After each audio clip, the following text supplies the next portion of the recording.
Hello, friends. Welcome back to the Liberty Blue feed. This is outside of our normal purview. We usually are pretty much just our podcast, but the New York Rangers have a new coach, and that coach, Mike Sullivan, has won 2 Stanley Cups, has had a very nice run in Pittsburgh, and Jesse Marshall is here to talk about Mike Sullivan's experiences, both covering Mike Sullivan, rooting for the team that Mike Sullivan coaches, and just trying to give us a little bit of color and a little bit more detail. Because right now, a lot of us Ranger fans are very nervous, Jesse. I can understand that. I think that it's funny. Like, I feel like this was inevitable. I feel like every off season I go on this media tour in New York, Nick, where people ask me about Mike Sullivan and whether or not he's going to be available. So it's been like 4 years of me saying no to that. I said no to it this year, even. I mean, based on the rhetoric that you heard out of Kyle Dubas at the end of the season presser, nobody had the impression really that this was coming. I think this was like a shock to everyone. So I don't think it was going to work out any other way. I mean, I think at the end of the day, the package that was prepared for him will probably make him, if not the most lucrative contract among coaches in NHL history, but if not the number one, then certainly in the top three. He'll be on the podium, if nothing else. So I don't, if you're looking for me to make you feel better, I think this takes you outside of the realm of like the general NHL carousel retread, right? Like, that's the one, I think, positive thing that you could say about this move is that he's not somebody you're just plucking off of the merry-go-round that's just made 3 other stops for a cup of coffee in like 3 other cities. The question I will, or the caveat to that I will give you is I also don't know that you're getting the version of him that won 2 Stanley Cups, right?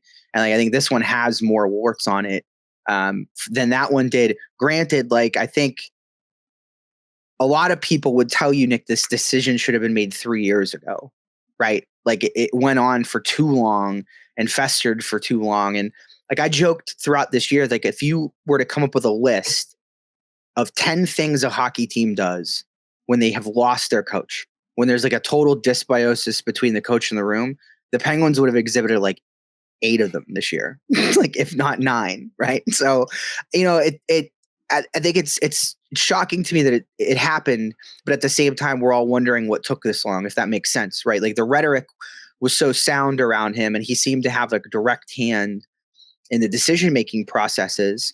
But I will tell you that I'm giving you my third-party observers like take on the New York Rangers.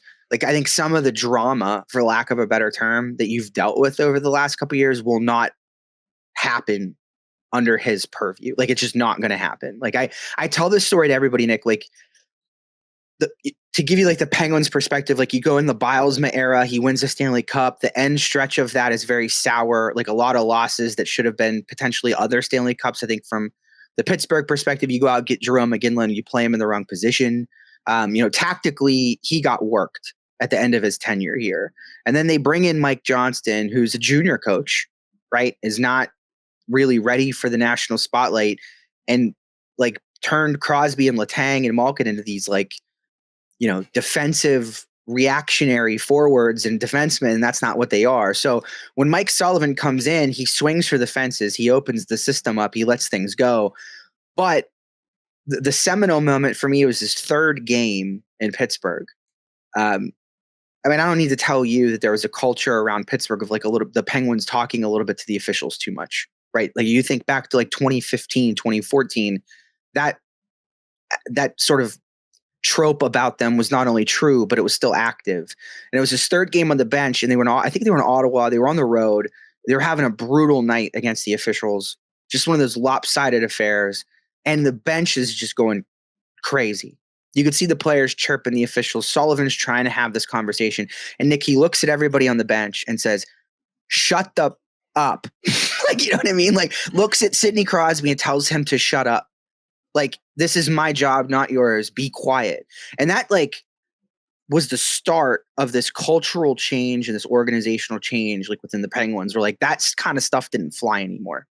And there was no drama. And you think about like, even when they won the cups, all the things that could have gone wrong with the management of Fleury and Murray going back and forth in the net and like completely changing starters over and over and over again. Never an ounce of issue. Like, certainly Marc-Andre Fleury is a Hall of Famer, and his professionalism is one of the things that'll get him there. But like, that's a tough situation to manage. And there was never a situation that bubbled up in Pittsburgh that you could look at and say, like, there's drama in the room.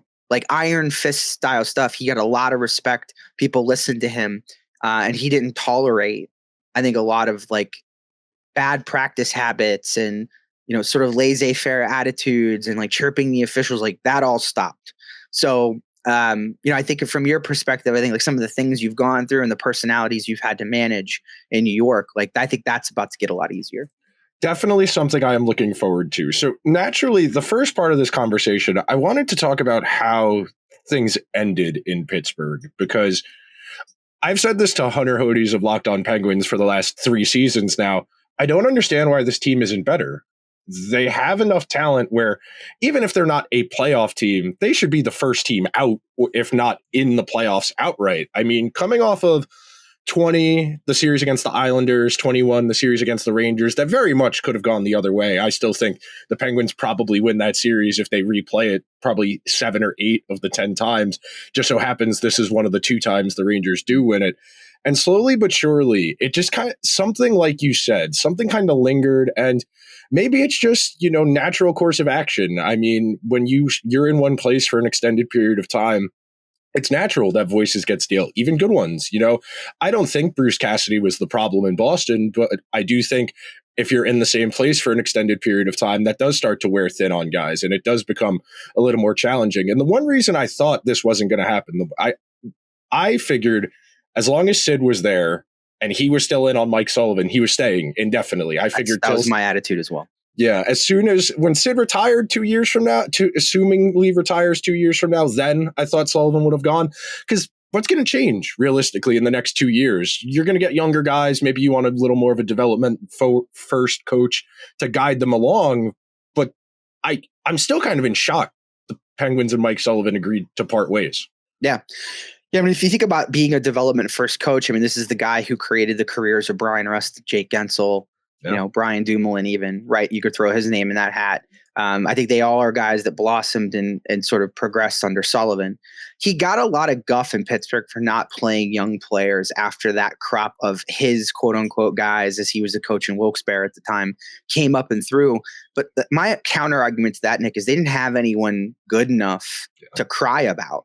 Right, P.O. Joseph not doing it for you. P.O. Joseph not doing it. Ty Smith, another great example, right? And while we're on the subject, right, I think that there was another complete just vision antithesis of each other between Ron Hextall and Mike Sullivan. They did not see eye to eye, I don't think, at all. I think Hextall's vision for this team was the opposite of the way that Mike Sullivan wanted to play the game. And I think that killed them. And now here's where you get critical of Sullivan a little bit, is the early part of his career. What impressed me the most about him was how changeable he was. I go back to the first cup. The Penguins are in a hole against Tampa. Tampa is just working them over on the forecheck, brutalizing them on the way out of the zone. And he changed it. He changed the breakout. And you don't see coaches do that a lot. Like that, you live and die by the sword, right? We're gonna marry the system that got us here, and we're gonna go down until it's the bottom of the ocean, is how it usually goes. And then, fast forward the next year, they run into back-to-back teams that play a 1-3-1, Ottawa and Nashville, right? One after the other en route to the Cup. And again, in a very dogged Ottawa series, like he's got to find a way around that, right? And he realizes like we got to take our foot off the gas a little bit. We're a little too aggressive. We're exposing ourselves. And they kind of like mucked it up and trapped it up a little bit against Ottawa all of a sudden. That forecheck, like they took the gas off the pedal. And you saw him do that strategically throughout the first couple of years. But then you get into this thing with Hextall where he's bringing in the wrong kind of guy. But the system never changes, Nick. And that's where you can get critical of Sullivan, is like he did get married to it. And the style at the core of the way that they were playing in 16 and 17, where they wanted to be a heavy forecheck team. They want to have at least one guy constantly involved in the forecheck and then swinging another one in, right, to help replace him when he gets too deep or out of gas. They were still doing that, but they didn't have the legs to be able to successfully do it. And then, when you are sending 2 guys up to do that forecheck and neither one of them get there, you just have this Moses parting the Red Sea style of situation between the blue line and the red line where there's no one there. Right? There's no one. And you've got everybody sitting back, you've got this massive runway for teams to hit it and then gain speed. And that's what you saw. It was just teams getting this open lane of Autobahn. And then against the Penguins, they never adjusted against it. Now, some of this stuff I do think is out of Sullivan's hands. Like the goaltending situation has been bad, and he has to work with what he's given there. He can't pull new goaltenders in off a tree like he's picking an apple, and that's been a struggle. He stayed in the boat with Todd Reirden a little bit too long 2 years ago. The Penguins finished the year with a power play that's 15% conversion rate, which is disgusting for a group that had Erik Karlsson, right? Like, you got to be kidding me. So that probably was one I think that soured a lot of people, is he stayed with Todd Reirden for a long time, and it actively hurt that group. If that group had an average power play, they get in the playoffs, just league average. 5% more conversion, they're in. That makes up all the points they needed. And then you get into some of the lineup decision stuff, right? And the one thing I'll tell you now, Nick, be prepared for this, is Mike Sullivan loves nothing more than a player who reminds him of Mike Sullivan. Like, that's just the way it works. Like, he loves guys who were him when he played. And for the unfamiliar, he was a fourth line energy checking guy in his career. That's what he did. And he loves those guys. Like, so I think there was an over-reliance this year, like on Noel Acciari, Matt Nieto, really uninspiring names who I wouldn't even say they play, they're not even getting caved in, Nick, analytically, although some nights they are. They're just playing no event hockey. Yeah. Like, nothing is happening when they're out there, right? That's just useless time and space. So there was a lot of that. And that's where you get into this. Well, Mike Sullivan hates young players. I don't know that he hates young players, but I do know that he was over-reliant on old ones that probably didn't fit the bill of what he was looking for either. So it's a little column A, a little column B, but make no mistake about it. Like, I think that system that he ran that became his identity, he never let that go, right? And no matter how old the team got, and no matter how clear it became that a guy like Evgeny Malkin doesn't have those legs anymore, like, he cannot play the game like that. That's still the ask, right? And I think that it's just been especially hurtful for the second line. Look at Malkin's numbers, even strength this year. They were brutal for long stretches of time. And I think there was a divorce there between what he thought was right and what the team was prepared to do. And on most nights, again, they're out there trying to be aggressive. They're pinching, in situations where they have they're odds wise, they're at 40% to 30% to win the puck. They still have the green light, right? They're still going, and they don't have the legs to catch back up. In 2016, 2017, if they got burned, they could get back on the back check, still harass someone, get a stick in them, slow it up. Not anymore. That doesn't happen now. So, you're still playing this high risk game, but the risk is all on you, right? It's not working your way anymore. And I think, that plays at least somewhat of a role in the decision that Kyle Dubas ended up making. As far as talking about the winding down the last 2 or 3 years, other than Tristan Jarry, which obviously an adventure, as far as the lineup decisions that come to mind that really are, that I would say are emblematic, what comes to mind when I ask you what lineup decisions over the last few years? Because I remember that fascination they had with Jeff Carter when they had the 37-year-old Jeff Carter. Mm-hmm. But does anyone else come to mind in that same vein of we're using this guy a certain way, he can't do what we're asking him to do, and we're still asking him to do it? Matt Gritzlick would be the next one that I would give you. I'm really brutal last year, just an absolute turnstile. Defensively, got cooked in a lot of scenarios, which is interesting because they seem to have learned their lesson from Ryan Graves, right? Like, the Ryan Graves signing has been an abhorrent disaster from the time the pen hit the paper. But they ended up making a move to shift him down the lineup and put him on the third pairing and let him stabilize himself. Which, by the way, one of his best attributes. If you look at the number of defensemen he quote unquote rehabilitated, Cody Ceci, look at the situation Cody Ceci's in right now. That was all Mike Sullivan. Justin Schultz, the guy that Steve Simmons said was the worst defenseman in the National Hockey League the year that they traded for him. Ron Hainsey, these are names. Mike Sullivan is not a defenseman whisperer. What he does is takes guys who are struggling and puts them in what I call the easies, right? plenty offensive zone starts against plenty of weak competition with your best players. And you give somebody 2 weeks in that environment, they start seeing the game differently. It calms down for them. They get this patience back. Like that's what happened in all of those scenarios. But the Grizzly thing never did. And I don't understand why they stayed so married to it for full 82 games this year. But it was an abject failure in every sense of it. They kept espousing his skills on the power play, which I don't think were really that net of a benefit, given the way that they break the puck out of the zone. And then 2, ignore it. They totally ignore just the disaster that he was at even strength, and especially in transition defense. That's where he was getting murdered in transition. Anytime there was a turnover and he had to move from offense to defense, he was in like the second percentile of zone entry defense, I think, in the All Three Zones project. So, and I mentioned Achari and Nieto. Those are 2 other ones that were like a lot of that. And again, it's hard to complain because it's the 4th line, but the big drama of last year was names like Jesse Puljujarvi against Matt Nieto, and who gives you the better value there, right? Like, who do you want in the lineup? Nieto's not creating in any way, right? You can't rely on him for breakouts. Again, the trope was, well, we need him for the penalty kill. Well, they were awful on the penalty kill too. So it's not like they're giving you any kind of boost there that you look at from a data perspective and say, oh, this is suddenly acceptable to even strength now because we have the best penalty killer in the league out there. No, they were just bad. So I think those are some names that you probably look at initially and say, like, yeah, there was a lot of confusion around those, and they created sort of like these whipping boys, I think, throughout the lineup where like a lot of people started to pile on because it was like, this doesn't make any sense. Now he's fielding a ton of questions about those guys every single night.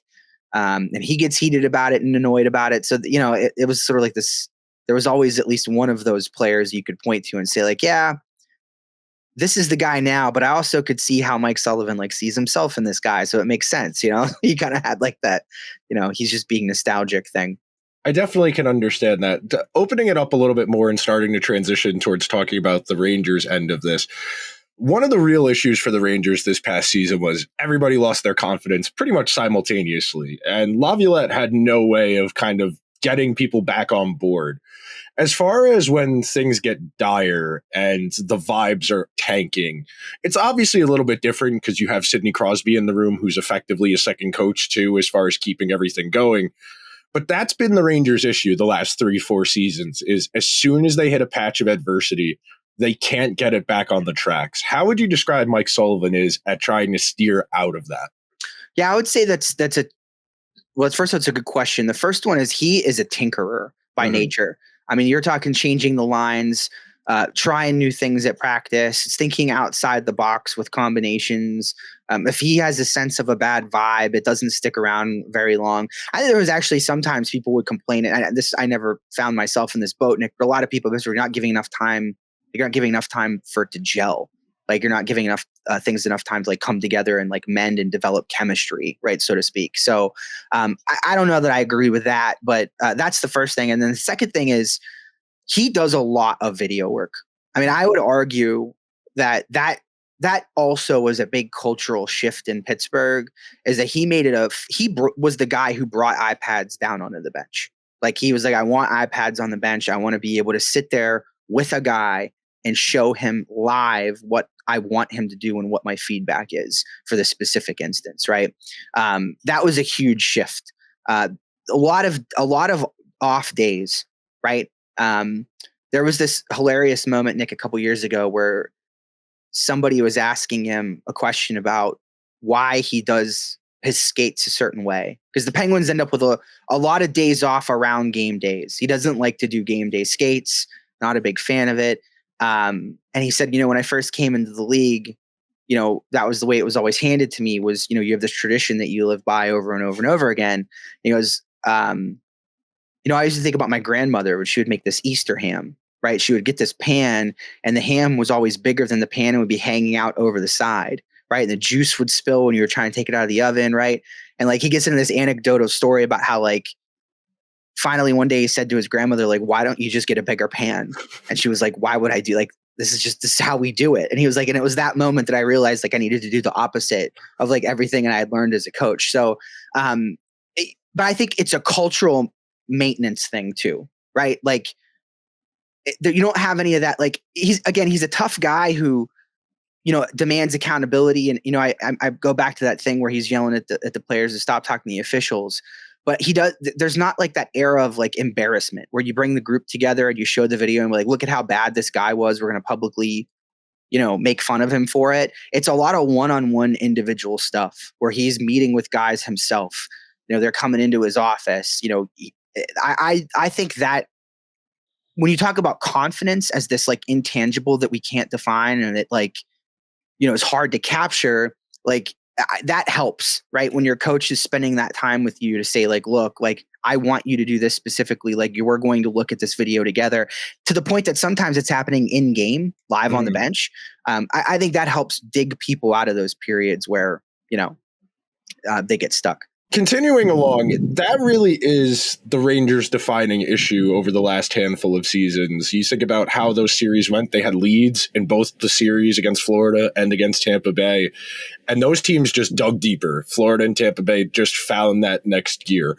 One question I did have for you is, how would you describe how Mike Sullivan is as far as holding people accountable for when they make mistakes? And I know this is just a general hockey coach thing where they always defer to the veteran players, where the younger guys, that like even the best coaches do that at times. But then you see a guy like John Cooper, who they had that game in, I think it was January or February this year, where he sat Kucherov in point the whole third period because he didn't like their game. And I do think there's got to be somewhere in between those, because you look at the Rangers last year, Mika Zibanejad needed someone to put an arm around him, tell him it was going to be okay, and sit him for a game because he was just absolutely out of it.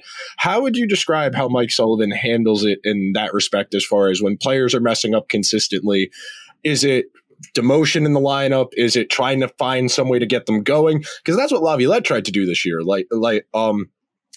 Mika Zibanejad was playing terribly at the start of the year, so they broke up the best line they had on the team. They started playing Cooley with Zibanejad. They made two bad lines as opposed to having one good line and one bad line. How would you say Mike Sullivan tries to like problem solve? Yeah, so you did steal part of my answer in that like it depends on who you are, right? Because there was this sort of like clique of untouchable talent. But again, you would categorize all of them as veteran, right? They are all fall into that veteran bucket that can seemingly make mistakes carte blanche with no input from him whatsoever, at least that we can see in the public eye. Like Jeff Carter, I go back to him, like that's a big one for me, right? Like now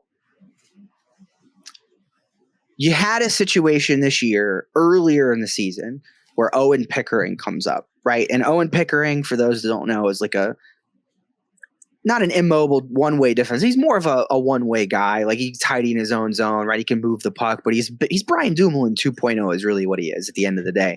No, the leash on him was 2 links long.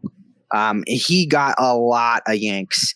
There were a lot of times where he would disappear for several shifts, and you knew that there was something that happened that they didn't like, and they weren't going to put him back out there.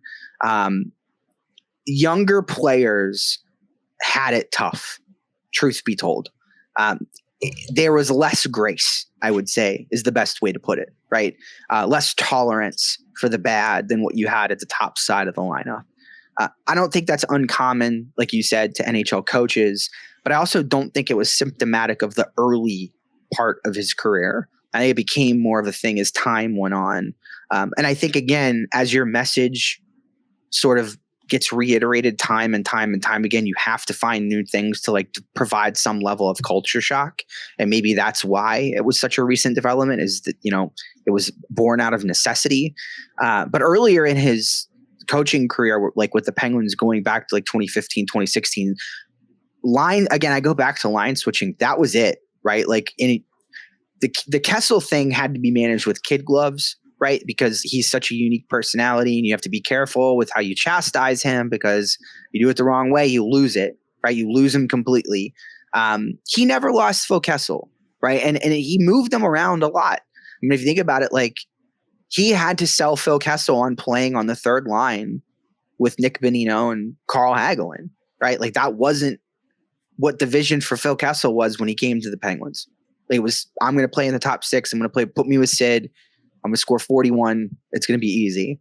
And they didn't need that at the time. And it wasn't working, right? Like Kessel and Crosby never played together after the first couple games. It just was not a good marriage. And the Malkin Kessel thing, they needed change. So I think there was that element for a really long time of again, being able to manage a guy a specific way. I go back to the Fleury Murray thing again, to be able to manage those guys in that specific way. He had a unique relationship with Connor Sherry, and that Connor Sherry was his son-in-law, right? And like, I'm still going to bench you. Like that, you know what I mean? Like, I can't help you out because you're my son-in-law. There was a lot of weird things that he dealt with in those first couple of years. And again, I think some of the more traditional methods of putting a guy up in the box for a night, or taking them out of the element and letting them watch and take it in from a different angle. That was not something that he was adverse to all the way through his whole tenure. I think even up to the end, even though again, you had that preference for some of the older guys. I mean, there was still that willingness to give somebody the kind of treatment that they needed. And I think it's unique for a coach in the NHL to not have a blanket approach to it. Yeah. Right. Like that is something I think that defines him as unique. Completely agree. That's something I have long been banging the drum for, is you can't do one size fits all anymore. It just isn't conducive to success. I mean, in any type of leadership role, not just in sports, trying to make everybody a certain way isn't going to get that. That's what happened with the Rangers this year. To get guys going by reconfiguring the lineup as much as he could. And that was all he had in the chamber. There wasn't a means of getting more out of Zibanejad or helping Kreider manage that injury so he could be more effective. You had mentioned Todd Reirden before. We'd seen a little bit of speculation about John Tortorella. How have you felt about the way Sullivan puts his staffs together and the responsibilities the assistants get? He seems to be very hands off. Mm-hmm. Generally speaking, he takes the top down high level stuff, but he doesn't get meticulous with the management of the power play and the penalty kill, which are responsibilities that he usually leaves to his assistants. I think again, sometimes to his detriment. I think it would have been good for him to step in the Reirden era and be like, we're going to change this power play completely. Like this is trash, and nothing that we're doing here is working at all. That whole thing needed to be scrapped, right? It needed to be scrapped from the top down. It didn't change until David Quinn came in, and then David Quinn brought his power play with him, and then that's what they ran. I think there's an approval process that goes through Mike Sullivan. Like, I don't think you could just come in and do whatever you want. I think you've got to be on the same page as him. But I think as far as the management of those aspects of the game, he leaves that to his assistants. Generally speaking, I think outside of Reirden, right, which is the one that you really was again really hard to swallow for how good that team was and the amount of talent they had on the ice for a 5-man unit. To be on, it wasn't a shooting percentage issue. They were just bad. They didn't get enough shots, and they didn't get enough scoring chances for us to even really worry about what those percentages were. So that was one where, again, I felt like he should have taken action on. And I feel like looking back through the time of who he's worked with and who he's had there, I don't know that there's a lot of complaints you'll get out of people from some folks that he's chosen. He kind of got, I don't know that he sought out Andy Chiodo for the goaltending position. I think that was, again, a move that got made sort of above him in that Hextall era. A lot of people point to that, Nick, because Andy Chiodo had never been a goalie coach before. Like, this is his first time doing it. And if you look at the results, like, not so sure that was really the right way to go. But, that's a hockey operations decision more than it is like a bench decision. So, I think for the most part, it's been all hunky-dory there for him as far as assistants go. And tying into that, what do you think about the dual role as being the national team coach as well? Do you think that can be a detriment by just simply having more responsibilities? Or do you think that networking and that connection is valuable? I would say more valuable than anything. I didn't get the sense that it was a distraction this season or a detriment to him in any way. He talked afterwards about the experience and, sort of in the scope of how the game changes, which I thought was interesting, right? And that, like, you're going to see the best on an international level from teams across the world at that tournament. And it's a great 101 session for like which direction the game is going. So I think systematically he's always been someone that I've held in high regard as far as the strategy of the game is concerned. And I think that being in this position is, again, just arming him in that capacity and giving him more to go off of. Now, what he does with it, right, and like whether he'll use it to his advantage is another thing we have to wait and see on. But the fact that he's at least willing to take it in is more than you could say for most people. That is true. A little open-mindedness is a welcome reprieve in the world of hockey coaching. The last question I wanted to ask before I get you out of here, what is going to be your lasting impression? Because it's very reminiscent of the same conversation we have about Mike Tomlin, where the unparalleled regular season success, championships, but then after a while, you couldn't find the Roethlisberger replacement, and you can't win a playoff game. And after winning those 2 cups, they win in the first round the year after, and they haven't won a playoff series in 7 or 8 years now. How do you kind of contextualize those 2 components back to back? Because it generally feels like hockey coaches, as opposed to football coaches, they hit the ground hot, like they win at the start of a coaching tenure, whereas in football, you generally kind of work your way up there. How do you kind of put this era in the proper context? This week, I think, was a challenge to try to like bridge exactly what you just said. And there were some conversations I had on Twitter that I think helped me to do that. In that, like, I think one of the defining moments of Mike Sullivan's career is not something that he did. It's something Jim Rutherford did. And that's become afraid of Tom Wilson having just beaten him twice. And that's the moment for me where they say we have to do something about Tom Wilson. That's a direct quote from Jim Rutherford. Why? You just beat him twice to win Stanley Cups. The Ryan Reeves trade happens, right? You have this avalanche of decisions that get made that precipitate the departure of Jim Rutherford and the incoming of Ron Hextall. And then that's where everything goes wrong, right? Like, I think a lot of people in Pittsburgh feel like robbed almost because of those decisions and the downfall and the fallout and the sort of like tidal wave of aftershock you had from them. Like, Sullivan never got a fair shake at a third, right? It was almost like he spent most of that time handcuffed with a bunch of guys he didn't know what to do with. And he didn't know what to do with Ryan Reeves. I don't think that was ever something he asked for.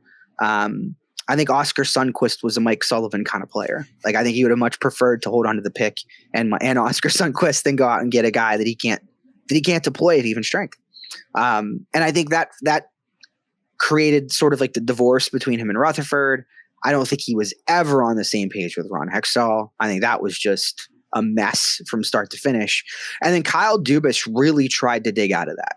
And I think that the Karlsson move, if you think about the context, the way the Penguins play, they have this up-tempo forecheck, right? They want to activate their D. No better move to make, right? Like, you go out, you make that move. Like, that's supposed to be the one that fixed it. But you also signed Tristan Jarry to a 6-year deal in that same offseason, and you never got out of the shadow of that. So even though you had this marriage between Dubas and Sullivan, it seemed to be healthy. They seemed to be on the same page together.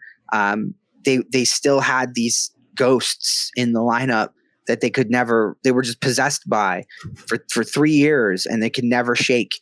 And I think it came to a point where Mike Sullivan, I honestly, Nick, think he thinks he's in his prime right now as a coach. Like, this is as good as it's going to get for him. This team in Pittsburgh is taking a very clear direction now. Like, after a non-declaration of several seasons of we don't know what we're doing a couple things at once, right? Like, now it's like, no, we're rebuilding. Like, we are going to be in the McKenna sweepstakes next season. I don't think Mike Sullivan thinks that it's fruitful for him to coach through that, right? And I think there are decisions he's looking for this team to make. Like, hey, let's be in on the Mitch Marner sweepstakes. Like, that's a great move that could get us back into the playoffs. And Kyle Dubas is like, that's not going to help the situation we're in. And I think that ultimately is what led to this. So I think when it comes to Sullivan, I think no one will ever put anyone above Badger Bob Johnson and it's like sentimental. You know, he had brain cancer. He died. He was only here for a year, won his cup in his only year. The things that he did, he changed the whole culture of the org, right? I don't think people look at Scotty Bowman as a Pittsburgher, right? Like, it was a transitional guy that made up for the loss of Badger Bob and then was gone as soon as the moment arrived that he could leave. Mike Sullivan's like, it's like 1A, 1B, you know? And I think people are like, that 8 years is what prevents him from being the 1A or just the 1, right? And Bob being the 2. But I think a lot of people in Pittsburgh feel like he changed the game. Like if you look at the way teams are playing in the postseason now, you look at the way Florida just won a Stanley Cup, their forecheck is even more unhinged than the one the Penguins ran in 2017, right? They took that version of it and then said, let's add an extra guy, right? So I think, but he precipitated that shift. And I think that like him coming into a situation where he had a bunch of guys who wanted to eat offensively and were being asked to do the opposite, right? To make these deep investments in the defensive zone that didn't need to be made. I think out of fear for, the lack of knowledge that Mike Johnston had about the environment. And it was just him coming in and giving them that system at that time was the perfect storm. It was exactly what that team needed. He seemed to understand that. And I think, I think that changing the game married with the whole, like, man, imagine what he could have done, if Jim Rutherford didn't get spooked about Tom Wilson. I think that's how he'll be remembered. But for as frustrated as people got, you don't forget back-to-back cups and sort of like there was that time, Nick, where people were like, is Crosby going to get another one? Yeah. Serious question, right? Like we didn't, it was 6 years, 2009 when it had been 6 years. And a lot of people are like, man, like it could be, this is how it could end. And I think he's the guy that, is responsible for fixing that situation. I have one more question for you, and then I'll get you out of here. I thought of while you were answering that, and it's tied to when I went back and I reread your column about the forecheck and explaining it, how it works. How would you say this works for Mike Sullivan with the Rangers? What would be the indicator that they have adopted what he believes in and are doing it successfully? That's a great question, Nick. I would probably say in that article, I talk about their existence of this like forecheck barometer, right? For the Penguins. Like you knew within 5 minutes of the start of the game, like whether or not they had it that night. And I want to take you back to what I was talking about. So like if you're, the opposing team's on a controlled breakout, they're behind their net. The Penguins are going to just torpedo someone at that guy, right? Like full bore ahead. When that guy has become ineffective, he's behind the puck, the play moves to the weak side, whatever it is, the F2 or the F3, depending on what side of the ice you're on, is going to make that same torpedo, right?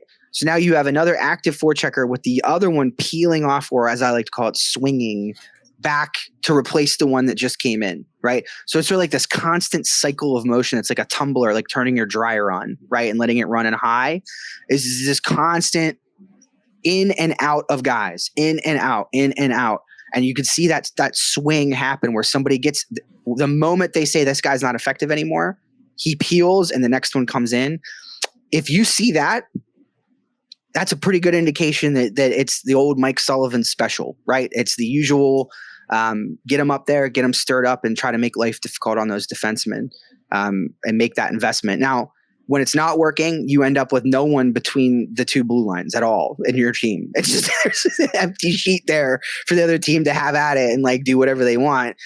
So I think those are the two things I always look for to say, like, where are they tonight? Right? Do they have it? And where are they over a 7-game series? Do they have it? Like, is this going to work? Those are really my tells.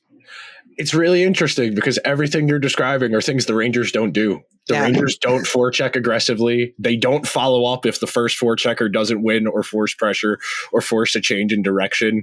Their defense activates, frankly, too much and often ends in terrible decision making. And that's really my biggest hope for what Mike Sullivan can bring is rooting out the actively bad play. Obviously, you're going to have mistakes, whatever. You know what he calls it, Nick? The hope play. You'll hear him say that a lot. And he calls them, we don't want any hope plays on defense at all. And a hope play for him, the way he always describes it, is if you don't know where that puck is going, you're getting rid of that puck. You say, I hope one of my teammates is going to get to this. Like that was his number one public enemy defensively, is if you're making a play and you can't for sure say that your teammate's going to win this area pass or that you know where this puck is going, you're in trouble. And he did not tolerate a lot of that. I'm just going to close my eyes and whack it on the backhand and see where it goes stuff. Never something he was a big fan of.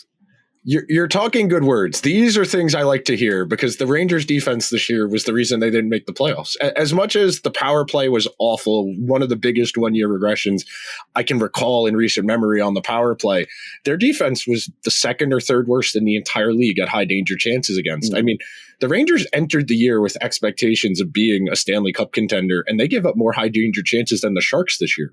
The Sharks, who are actively trying to be bad.